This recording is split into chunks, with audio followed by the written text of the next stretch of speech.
There are nights when the ordinary things in your life rearrange themselves into something quietly wrong.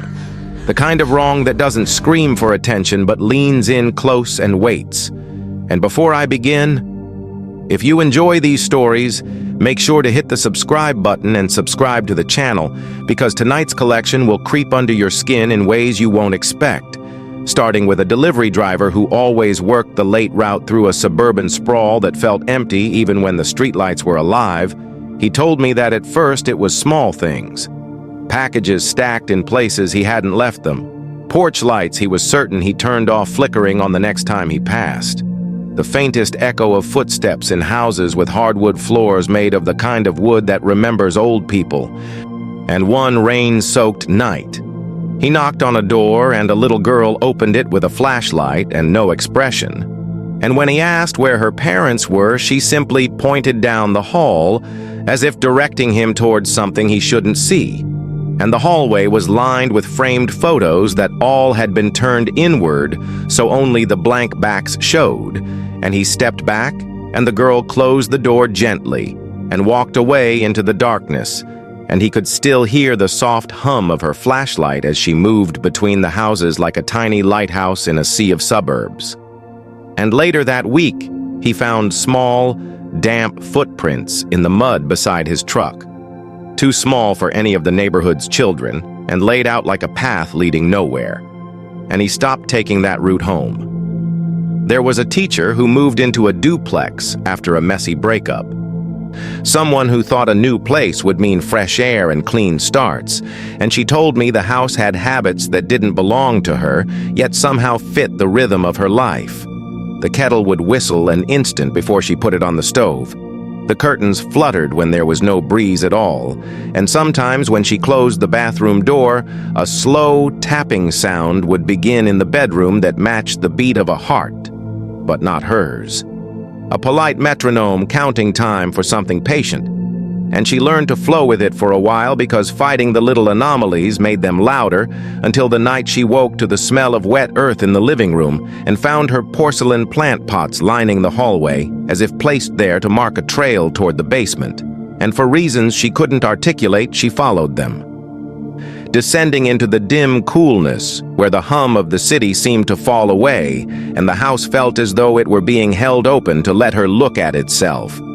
And there, on a shelf unused for years, was a child's drawing of the house with a small stick figure in every window, and beneath each window someone had written a single date in a handwriting that looked older than the paper. And when she matched the dates to her calendar, they were anniversaries of small things she had long forgotten. An unfairly graded test, a forgotten birthday, a burned pie, things that had pricked her with shame or sorrow. And she realized the house had been keeping time with her life in a way that made forgiveness feel like an intrusion. A park ranger once told me about a stretch of trail that hikers avoided despite the river, the map, and the smiley pine carved into the trailhead post. And he said hikers reported the sensation of losing time. People would step out for a 15-minute walk and return convinced they had been gone an hour or more, their watches a little behind, their shoes muddied in places that didn't make sense, and once a weekend group of college students set up camp in a clearing where the air tasted like the inside of a book, dry and a little dusty. And at midnight, they all woke to a soft, persistent tapping on the tent fabric, like fingernails tracing the outline of their sleep. And when they unzipped the flap, the world beyond the nylon looked too close and too wide all at once, as if the trees had leaned inward to watch, not with hostility, but with an attention that humiliates you by making you feel thin and visible. And one of them swore he saw shadows moving in precise, slow choreography between the trunks, though the others saw nothing at all, and they left before dawn, leaving their smoldering coffee cups, their sneakers, and the feeling that the trail had simply taken back a piece of their night. There was a woman who lived above a laundromat and loved the late hum of machines as a background to the small life she had built, but she started to notice notes left on the dryer doors, written in a hand that looked like the curls of keys on a typewriter. Notes that said things like, "Remember the sound of your mother's laugh," and "Do not forget the river at Westfield."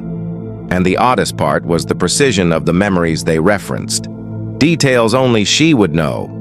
So she assumed someone was playing an elaborate, unsettling joke. Until the night she folded a shirt and found a small paper boat tucked inside the collar, damp at the point.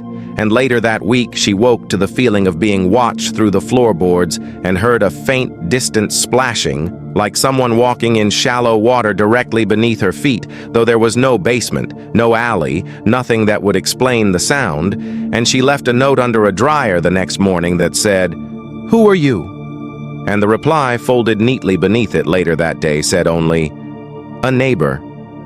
A cyclist once reached out to me about a stretch of road flanked by a row of houses that never seemed occupied, though their curtains swayed as if someone lived like a shadow in them, and he said that on foggy mornings, when the world is still soft and unsure, drivers would pass a single house and feel an itch in the back of their necks, as if they had been recognized by something that keeps the score of people who pass this way.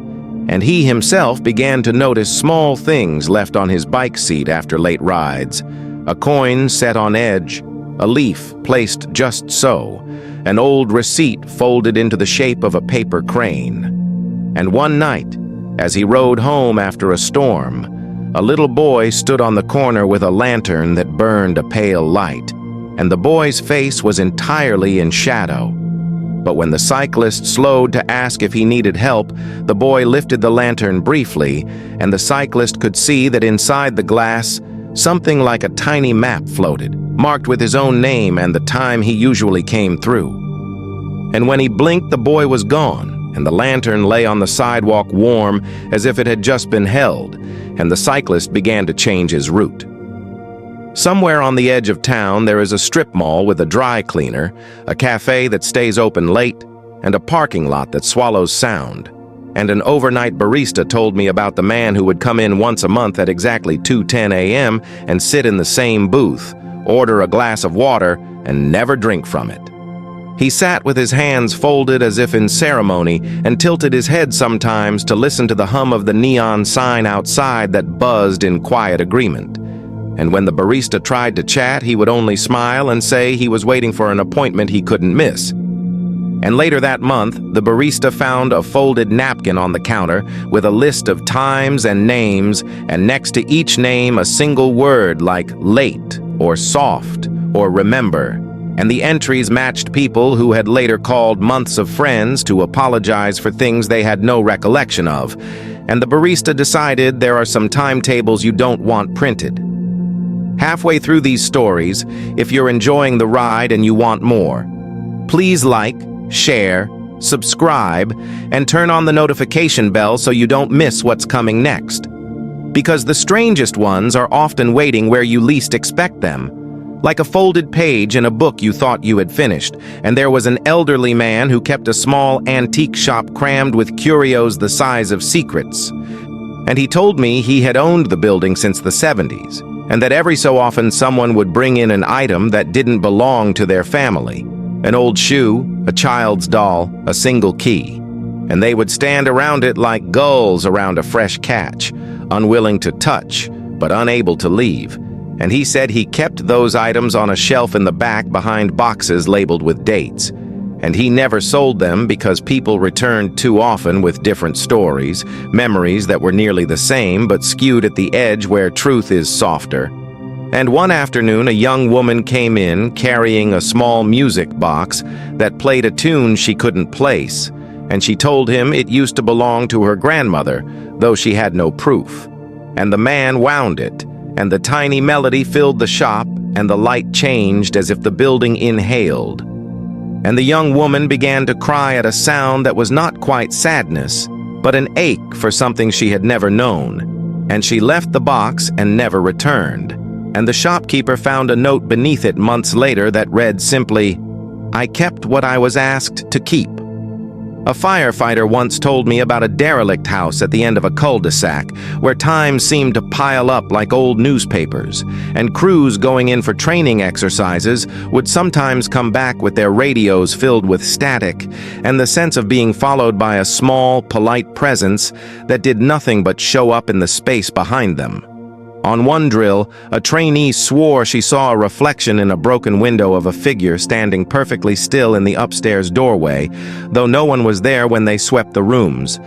And afterward, when they drove off, their tires left no marks in the driveway, though the grass had the outline of footprints pressed into it. And the lead firefighter said these things happen where memory lingers too long and people in the present keep stepping on it like a path you don't mean to take. There was a sister and brother who grew up in a house that always felt slightly shifted, like a drawing traced, but never quite finished. And years after their parents passed, they returned to clear out what remained, and they found a shoebox of letters tied with a ribbon, the color of old defeat, and a map tucked between them with strange X's marked in places they recognized not as locations on a map, but as moments in their own lives. Touchstones of small betrayals, secrets kept, and the nights they stayed up pretending they weren't afraid of things under beds or in closets. And as they read, the house outside seemed to bend the light differently, folding the afternoon into itself until the rooms were both later and earlier at once. And when they tried to leave, each door they opened led into another room of the same house but slightly different. So they spent an hour circling the parlor like rabbits trying to find the path they'd left the house by, and eventually one of them found the ribbon and untied it and said aloud, "We forgive you." And somewhere in the house, a clock they had never seen before began to tick with a real human tempo, as if acknowledging the change.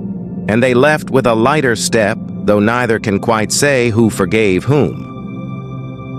Out on a stretch of coast where gulls turn like weather vanes, there is a lighthouse turned into a private residence. And a keeper of stories there told me about the radio that picked up voices not meant for that frequency.